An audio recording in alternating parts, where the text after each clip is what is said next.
വൃന്ദ, നമ്മൾ ഈ ഇരുള നൃത്തവും പളിയ നൃത്തവും ഒക്കെ കളിക്കാനെത്തിയ കുട്ടികളെ തേടി ഇങ്ങനെ നടക്കുന്ന സമയത്താണ് കുറച്ച് നീല കുപ്പായം ഇട്ട മക്കളെ കണ്ടത്.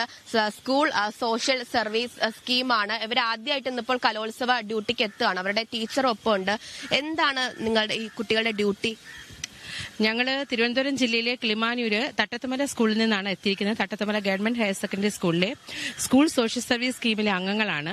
ഹരിതസേനയുമായി ബന്ധപ്പെട്ടുകൊണ്ട് ഇവിടുത്തെ ശുചീകരണ പ്രവർത്തനങ്ങൾക്ക് നേതൃത്വം വഹിക്കുന്നതിന് വേണ്ടിയാണ് 15 കുട്ടികൾ എത്തിയിരിക്കുന്നത്. അതിൽ 5 കുട്ടികൾ അടുത്തൊരു വേദിയിലേക്ക് പോയിരിക്കുകയാണ്. ശുചീകരണമാണ്. കലോത്സവത്തിന് എത്തുന്നവര് വൃത്തിയുള്ള വേദിയിലേക്കും സ്ഥലങ്ങളിലും ഇരിക്കണം. അപ്പൊ നിങ്ങൾ റെഡിയാണോ അതിന്? റെഡിയാണ്. തിരുവനന്തപുരത്തുകാരാ? അതെ അതെ. കലോത്സവം നമ്മുടെ നാട്ടിൽ വെച്ച് നടക്കുക. അപ്പൊ നമ്മൾ എല്ലാരെയും സ്വീകരിക്കണം. അതെ. അപ്പൊ ഇവിടെ കൂട്ടത്തിൽ ഒരു ഗായിക ഉണ്ടെന്നാണ് നമ്മൾ അറിഞ്ഞത്. അപ്പൊ കലോന എത്തിയതാണ്. അപ്പോ ഗായികയെ കൊണ്ടൊരു പാട്ട് പാടിപ്പിച്ചിട്ട് പിന്നെ മറ്റു വിശേഷങ്ങളൊക്കെ ഉള്ളൂ എന്നതാണ്. മോളുടെ പേരെന്താ? ഷിത ഫാത്തിമ. ഏത് ക്ലാസ്സാ? 9. പാട്ട് പാടാൻ റെഡിയല്ലേ? ലിറിക്സ് ഒക്കെ എടുത്തു വെച്ചിട്ടുണ്ട് നമ്മള്. പാടിക്കും. നീ എന്നോമൽ പുഞ്ചിരി, ഞാനല്ലേ നിൻ കൂട്ടിനി, ഞാൻ തേടും നീ തീരം നിന്നിലോ,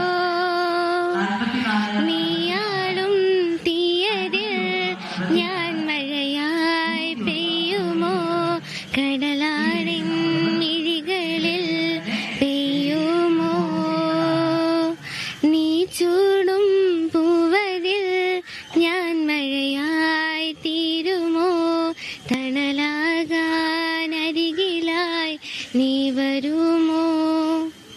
നന്നായിട്ട് ഒരു കയ്യടി. അപ്പോൾ കലോത്സവത്തിന് എത്തുന്ന മത്സരാർത്ഥികളെ പോലെ തന്നെ കലോത്സവത്തിനെ മനോഹരമാക്കുന്നത് ഇവര് കൂടിയാണ് എന്നുള്ളതാണ്. അവരാണ് ഇപ്പോൾ നമ്മളോട് വിശേഷങ്ങളൊക്കെ പങ്കുവെച്ചത്. വൃന്ദ.